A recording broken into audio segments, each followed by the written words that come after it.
ಇವರೊಬ್ಬರೇ ಅಂತಲ್ಲ, ಚಿತ್ರನಟ ದರ್ಶನ್ದು ಇತ್ತು. ಅವು ಸಿಗರೇಟ್ ಸೇದ್ಕೊಂಡು ಹಿಂಗೆ ಹಾಕಿರೋದು ಫೋಟೋ ಬಂದಿತ್ತು, ಸಿಗರೇಟ್ ಸೇರ್ತಾ ಇರೋ ಫೋಟೋ. ಆ ಸಿಗರೇಟು ಕೊಟ್ಟವ್ರು ಯಾರು, ಆಮೇಲೆ ಅದೆಲ್ಲ ಹೇಳ್ತೀನಿ ನಾನು, ಅದನ್ನ ಹೇಳ್ತೀನಿ ನಾನು.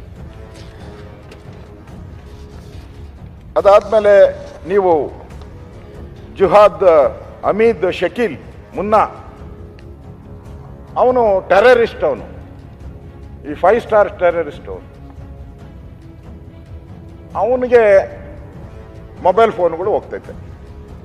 ಟೆರರಿಸ್ಟ್ ಅಂದರೆ ಸ್ಮಾರ್ಟ್ ಫೋನು, ಮೊಬೈಲ್, ಏನೇನು ಎಲ್ಲ ಅವನಿಗೆ ಹೋಗ್ತೈತೆ. ನಾನು ಹೇಳೋದು, ಜೈಲ್ ಅಂದ್ರೆ ಏನು? ಜೈಲ್ ಅಂದ್ರೆ ಏನು? ನಾನು ಮ್ಯಾನ್ಯುಯಲ್ಲು ತಂದಿದ್ದೀನಿ.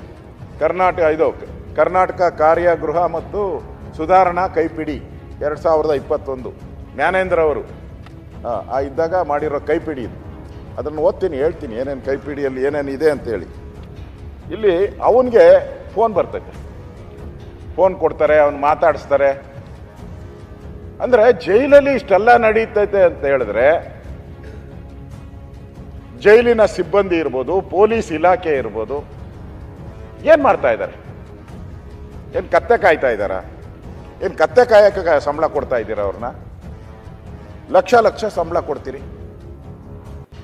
ಆ ಮ್ಯಾನ್ಯುಯಲ್ ಕ್ಲೀನಾಗೆ ಇದೆ. ಪರಮೇಶ್ವರ್ ಅವರು ಓದಿದಿರೋ ಹಂಗೋ ಗೊತ್ತಿಲ್ಲ, ಆ ಮ್ಯಾನ್ಯುಯಲ್ ಕ್ಲೀನಾಗೆ ಬರೆದಿದ್ದಾರೆ. ಯಾವ್ಯಾವ ಅಧಿಕಾರಿ ಹೇಗೆ ಇನ್ಸ್ಪೆಕ್ಷನ್ ಮಾಡಬೇಕು ಅಂತೇಳಿ ಬರೆದಿದ್ದಾರೆ ಇದರಲ್ಲಿ. ಪೇಜ್ 803 ಅದರಲ್ಲಿ ಬರೆದಿದ್ದಾರೆ. ಆಯುಕ್ತರು, ಬೆಂಗಳೂರು ಆಯುಕ್ತರು ಏನು ಮಾಡಬೇಕು ಅಂತ ಬರೆದಿದ್ದಾರೆ. ಜಂಟಿ ಪೊಲೀಸ್ ಆಯುಕ್ತರು ಅಪರಾಧ, ಉಪ ಪೊಲೀಸ್ ಆಯುಕ್ತರು ಆಗ್ನೇಯ, ಇವರೇನ್ ಮಾಡಿದ್ದಾರೆ, ಕನಿಷ್ಠ ನಿಯಮಿತವಾಗಿ ಕನಿಷ್ಠ ತಿಂಗಳಿಗೊಮ್ಮೆಯಾದರೂ ತಮ್ಮ ವ್ಯಾಪ್ತಿಯಲ್ಲಿ ಬರುವ ಕಾರ್ಯಾಗೃಹಗಳಿಗೆ ಭೇಟಿ ನೀಡಿ ಪರಿಶೀಲನೆ ನಡೆಸಿ ಕಾರ್ಯಾಗೃಹದ ಕಾರ್ಯನಿರ್ವಹಣೆ ವಿವಿಧ ಅಂಶಗಳನ್ನು ಪರಿಶೀಲಿಸತಕ್ಕದ್ದು. ಯಾರು ಹೋಗಿದ್ದಾರೆ ಕಮಿಷನರ್ ಹೇಳಿ? ಒಬ್ಬ ಕಮಿಷನರ್ ಏನಾನ ಹೋಗಿದ್ರೆ ಹೇಳಿ.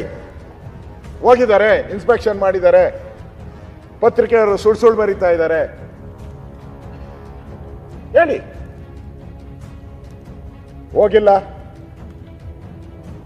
ಆಮೇಲೆ ಅದು ಕಂಡೀಷನ್ಗಳು ಹಾಕಿದ್ದಾರೆ. ಕಾರ್ಯಾಗೃಹದಲ್ಲಿ ಮೊಬೈಲ್ ಫೋನ್ ಮತ್ತು ಇತರ ಯಾವುದೇ ರೀತಿಯ ನಿಷೇಧಿತ ವಸ್ತುಗಳು, ಕಳ್ಳ ಸಾಗಾಣಿಕೆ ಮತ್ತು ಅಪರಾಧ ಚಟುವಟಿಕೆಯನ್ನು ತಡೆಗಟ್ಟು ತೆಗೆದುಕೊಳ್ಳುವ ಕ್ರಮದ ಕುರಿತು ಪರಿಶೀಲಿಸಿ ಕಾರ್ಯಾಗೃಹದ ಅಧೀಕ್ಷಕರಿಗೆ ಮತ್ತು ಸ್ಥಳೀಯ ಪೊಲೀಸ್ ಅಧಿಕಾರಿಗಳಿಗೆ ಅಗತ್ಯವಾದ ಕ್ರಮ ಕೈಗೊಳ್ಳಲು ಸೂಕ್ತ ನಿರ್ದೇಶನ ನೀಡತಕ್ಕದ್ದು. ಯಾವ ಅಧಿಕಾರಿ ಎಷ್ಟು ಸರಿ ಹೋಗಿ ನಿರ್ದೇಶನ ಕೊಟ್ಟಿದ್ದಾರೆ? ಮತ್ತೆ ಅನಿರೀಕ್ಷಿತ ತಪಾಸಣೆಗಳು ಮಾಡಬೇಕು. ಉಸ್ತುವಾರಿ ಡಿವೈಎಸ್ಪಿ, ಎಸಿಪಿ ಶ್ರೇಣಿಯ ಕಡಿಮೆ ಇಲ್ಲದ ಹಿರಿಯ ಪೊಲೀಸ್ ಅಧಿಕಾರಿಗಳು ವಹಿಸತಕ್ಕದ್ದು ಅಂತ. ಯಾವುದು? Surprise visit. ಸರ್ಪ್ರೈಸ್ ವಿಸಿಟ್ಗಳು ಎಷ್ಟು ಮಾಡಿದ್ದೀರಾ? ಇಲ್ಲಿ ಪೊಲೀಸವ್ರು ಹೋಗ್ತಾರೆ. ಪೊಲೀಸವ್ರೇನು ಹೋಗಲ್ಲ ಅಂತ ನಾನು ಹೇಳಲ್ಲ.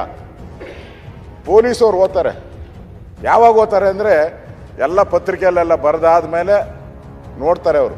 ಟಿ ವಿಯಲ್ಲಿ ಬಂತು, ಪತ್ರಿಕೆಯಲ್ಲಿ ಬಂತು ಅಂತ ಹೇಳಿದ್ರೆ ಅವತ್ತು ಇನ್ಸ್ಪೆಕ್ಷನ್, ಮಾರನೇ ದಿನ ಇನ್ಸ್ಪೆಕ್ಷನ್. ಯಾರು ಕಮಿಷನರ್ ಹೋಗಿದ್ರು, ಇವರು ಹೋಗಿದ್ರು, ಅಷ್ಟೇ. ಅಂದರೆ ಕಾಟಾಚಾರಕ್ಕೆ ಅವ್ರಿಗೆಲ್ಲ ಈ ನಡೆಯೋದು ಪ್ರತಿಯೊಂದೂ ಕೂಡ ಒಬ್ಬ ಭಯೋತ್ಪಾದನೆ ಕೈಯಲ್ಲಿ ದೇಶದ ಜನಗಳನ್ನು ಕೊಲ್ಲುವಂಥದ್ದಕ್ಕೆ ಟ್ರೈನ್ ಆಗಿರೋಂಥ ವ್ಯಕ್ತಿ ಅವನು. ದೇಶಕ್ಕೆ ಅಭದ್ರತೆಯನ್ನು ತರ್ತಕ್ಕಂಥ ಒಬ್ಬ ಹೀನ ಕಾರ್ಯ ಮಾಡ್ತಕ್ಕಂಥ ವ್ಯಕ್ತಿ ಅವನು. ಅವನ ಕೈಗೆ ಮೊಬೈಲ್ ಹೆಂಗೆ ಹೋಗ್ತೈತೆ? ಬಿಡಿ, ಬೇರೆ ನಾನು ಬಿಟ್ಬಿಡ್ತೀನಿ. ಏನೋ ಮರ್ಡರ್ ಮಾಡಿದ್ದಾನೆ, ಏನೋ ನಮ್ಮೋನೆ ಅವನೋ ಅಂತ ಅನ್ಕೊಳ್ಳಿ ನೀವು ಬೇಕಾದ್ರೆ, ಅದು ಅನ್ನಂಗಿಲ್ಲ. ಈ ಥರ ಟೆರರಿಸ್ಟ್ ಕೈಗೆ ಮೊಬೈಲ್ ಹೋಗ್ತತೆ ಅಂತ ಹೇಳಿದ್ರೆ ಏನು ಈ ಸರ್ಕಾರ ಬದುಕಿದೆಯಾ? ಸಪೇನು ಕಾನೂನು ಸುವ್ಯವಸ್ಥೆ ಇದೆಯಾ ಅಂತ ಕೇಳಿದ್ರೆ ಕೇಳು. ಎಲ್ಲೋಗಿದೆ? ಇದಕ್ಕೆ ಪತ್ರಿಕೆಯವರು ಬರೆದಿರೋದು ಅಕ್ಷಮ್ಯ ಅಪರಾಧ ಅಂತ ಹೇಳಿ. ಟೆರರಿಸ್ಟ್ ಕೈಗೆ ನೀವು ಫೋನ್ಗಳು ಕೊಡ್ತೀರಾ ಅಂತ ಹೇಳಿದ್ರೆ ಇಲ್ಲಿ ಇಲಾಖೆ ಬದುಕಿದೆಯೋ ಸತ್ತಿದೆಯೋ ಅಂತ ಪ್ರಶ್ನೆಯನ್ನ ಇವತ್ತು ಕೇಳ್ತಾ ಇದ್ದೀರಿ. ಇಲ್ಲಿ ಮತ್ತೊಂದು ಬಹಳ ಪ್ರಮುಖವಾಗಿ ನಾವು ಹೇಳುವಂಥದ್ದು,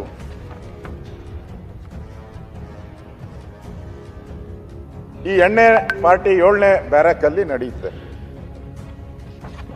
ಮೊದಲೆಲ್ಲ ನಾನು ಕೇಳಿದೆ ಹೆಂಗೆ ಹೋಗ್ಬೋದು ಅಂತ. ಅವ್ರು ಹೇಳಿದ್ರು ತರಕಾರಿ ತಗೊಂಡೋಗ್ತಾರಲ್ಲ ಸರ್, ಅದರಲ್ಲಿ ಸೇರಿಸ್ಬಿಡ್ತಾರೆ, ತರಕಾರಿ ತಗೊಂಡೋಗೋದ್ರಲ್ಲಿ ಸೇರಿಸ್ತಾರೆ, ರೇಷನಲ್ಲಿ ಸೇರಿಸ್ತಾರೆ, ಈ ಥರ ಎಲ್ಲ ಹೇಳಿದ್ರು ಅವರು. ಈಗ ಅವರೊಂದು ಕಂಡು ಹಿಡ್ಕೊಂಬಿಟ್ಟಿದ್ದಾರೆ. ಇವೆಲ್ಲ ತರಬೇಕಾದ್ರೆ ನೀವು ಆಚೆ ಅವ್ನ ಗೇಟಿಗೆ ಬಂದಾಗ ಅವ್ನ ಕಾಸು ಕೊಡಬೇಕು, ಮೇಯ್ನ್ ಗೇಟಲ್ಲಿರೋನ್ ಕಾಸು ಕೊಡಬೇಕು. ಆ ಸ್ಕ್ಯಾನಿಂಗ್ ಮಾಡ್ತಾನಲ್ಲ, ಆ ಸ್ಕ್ಯಾನಿಂಗ್ ಮಾಡೋನ್ ಕಾಸು ಕೊಡಬೇಕು ಪೇಮೆಂಟು. ತಿರ್ಗಿ ಒಳಗಡೆ ಅವನು ವಾರ್ಡನ್ ಅಂತ ಒಬ್ಬ ಇರ್ತಾನೆ, ಅವನು ಇದನ್ನೆಲ್ಲ ತಂದು ಒಳಗಡೆ ತಲುಪಿಸೋನು ಅವನಿಗೆ 3 ಕಡೆ ಕೊಡಬೇಕು ಎಣ್ಣೆ ಪಾರ್ಟಿ ಮಾಡಬೇಕು ಅಂದರೆ. ಇವಾಗ ಏನು ಮಾಡ್ಬಿಟ್ಟವ್ರೆ, ಎಣ್ಣೆನ ಅಲ್ಲೇ ತಯಾರು ಮಾಡ್ತಾರೆ. ಹಾಂ, ಎಣ್ಣೆನ ಅಲ್ಲೇ. ಹಾಂ, ಅಬ್ಕಾರಿ ಇಲಾಖೆನ ನಮ್ಮ ಮಂತ್ರಿ ಹೊರಟೋಗ್ಬಿಟ್ರು. ಇಲ್ಲ, ಅಲ್ಲಿ ಹೆಂಗೆ ಅಬ್ಕಾರಿ ಇಲಾಖೆ ಲೈಸೆನ್ಸ್ ಹೆಂಗೆ ಕೊಟ್ಟರು ಇವರು ನಮ್ಮ ಮಂತ್ರಿಗಳು? ಎಣ್ಣೆ ತಯಾರು ಮಾಡೋಕ್ಕೆ ಅಲ್ಲೇ ತಯಾರು ಮಾಡ್ತಾರೆ, ಅಲ್ಲೇ ಪ್ರಿಪೇರ್ ಮಾಡ್ತಾರೆ. ಪ್ರಿಪೇರ್ ಮಾಡೋದು ಹೆಂಗೆ ಮಾಡಬೇಕು ಅನ್ನೋದು ಕಲ್ತ್ಬಿಟ್ಟಿದ್ದಾರೆ ಅವರು. ಇವ್ರಿಗೆ ಆ ಪ್ರಿಪೇರ್ ಮಾಡೋ ಅಂಥ ಸಿಸ್ಟಮ್ಗೆ ವ್ಯವಸ್ಥೆ ಹೆಂಗೆ ಮಾಡಿಕೊಟ್ರು, ಸ್ಪಿರಿಟ್ ಹೆಂಗೆ ಹೋಗ್ತೈತೆ. ಇದು ಎಣ್ಣೆ ಪಾರ್ಟಿ ಮಾಡೋ ಅಂಥ ಜೈಲುಗಳಾಗೋಗ್ಬಿಟ್ರೆ ಜನಕ್ಕೆ ಏನು ಸಂದೇಶ ಕೊಡ್ತಾ ಇದ್ದೀರಾ ನೀವು? ಮೊದಲೆಲ್ಲ ಹೇಳ್ತಾ ಇದ್ದು ಜೈಲುಗಳಲ್ಲಿ ಊಟ ನಮ್ಮದು ಅಂತ ಹೇಳ್ತಾ ಇದ್ರು. ಈಗ 2 ಹೇಳಕ್ಕೆ, ಎಣ್ಣೆನೂ ನಮ್ಮದೇ ಊಟನೂ ನಮ್ಮದೇ ಅಂತ ಹೇಳ್ತಾವ್ರು ಜೈಲುಗಳಲ್ಲಿ. ಸೇಫ್ಟಿಯಾಗಿ ಇರಬೇಕು ಅಂದರೆ ಇವತ್ತು ಜೈಲುಗಳಿಗೆ ಹೋಗ್ಬೇಕು ಅನ್ನೋ ಪರಿಸ್ಥಿತಿ ನಿರ್ಮಾಣ ಆಗಿದೆ ಅಧ್ಯಕ್ಷರು. ನಾಚಿಕೆಗೇಡಿನ ಸಂಗತಿ ಇದು, ನಾಚಿಕೆ ಆಗ್ಬೇಕು ನಮಗೆಲ್ಲ. ಇಷ್ಟೆಲ್ಲ ನಡೀತಾ ಇದ್ರು ಕೂಡ ನಾವು ಸುಮ್ಮನೆ ಇದ್ದೀರಲ್ಲ. ಮತ್ತೆ ಇನ್ನೊಂದು ಮುಖ, ಈ ಜೈಲುಗಳ ಪರಿಸ್ಥಿತಿ ನಾವು ಹಿಂಗೆ ನೋಡ್ತಾ ಇದ್ದೀರಿ. ಇಲ್ಲಿ ಮೊದಲೆಲ್ಲ ನಾವು ಕೇಳ್ತಾ ಇದ್ರಿ, ಈ ಜೈಲು ಇರ್ತಾರಲ್ಲ ಅವ್ರಿಗೇನು ಒಂದು ಪೈಸಾ ಸಿಗೋದೇ ಇಲ್ಲ ಅಂತ. ಈಗ ಹೈಯೆಸ್ಟ್ ಹಣ ಸಿಗೋದು ಅಲ್ಲಿ ಪೊಲೀಸವ್ರಿಗೆ, ಹೈಯೆಸ್ಟ್ ಹಣ ಸಿಗೋ ಅಂತ ಯಾವುದಾದ್ರೂ ಏರಿಯಾ ಇದ್ರೆ ಅದು ಜೈಲು. ಹೈಯೆಸ್ಟ್ ದುಡ್ಡು ಸಿಗುತ್ತೆ ನಿಮ್ಗೆ, ಲಕ್ಷ ದುಡ್ಡು ಸಿಗುತ್ತೆ ನಿಮ್ಗೆ. ಅಲ್ಲಿರೋರೆಲ್ಲ ಕೋಟ್ಯಾಧಿಪತಿಗಳ ಹತ್ರ ಲಕ್ಷ ತಗೊಂತಾರೆ. ಈ ಟೆರರಿಸ್ಟ್ ಕೈ ಕೊಡಕ್ಕೆ ಯಾವ ಮನುಷ್ಯನ್ಗೆ ಏನು ಅವನಿರೋಂಥ ಪೊಲೀಸವ್ರಿಗೆ ಮಾನ ಮರ್ಯಾದೆ ಬೇಡವಾ? ಈ ದೇಶಕ್ಕೆ ನಾವು ಆಘಾತ ಮಾಡ್ತಾ ಇದ್ದೀರಿ, ದೇಶ ದ್ರೋಹದ ಕೆಲಸ ಇದು, ದೇಶಕ್ಕೆ ವಂಚನೆ ಮಾಡ್ತಾ ಇದ್ದೀರಿ. ಇವನು ಬೇರೆಯವ್ರ ಕಡೆ ಮಾಡಿದ್ರೆ ಇನ್ನೆಷ್ಟು ಜನ ಸಾಯಿಸ್ತಾನೋ ಇವನು ಆಚೆ ಕಡೆ ಹೋಗಿ, ಎಷ್ಟು ಜನಕ್ಕೆ ಫೋನ್ ಮಾಡಿ ಕೊಲೆ ಮಾಡೋಕ್ಕೆ ಪ್ರೇರೇಪಣೆ ಮಾಡ್ತಾನೋ. ಕಾಮನ್ ಸೆನ್ಸು ಇಲ್ಲ ಪೊಲೀಸವ್ರಿಗೆ ಅಂತ ಹೇಳಿದ್ರೆ ನಾವು ಏನಂತ ಹೇಳಬೇಕು?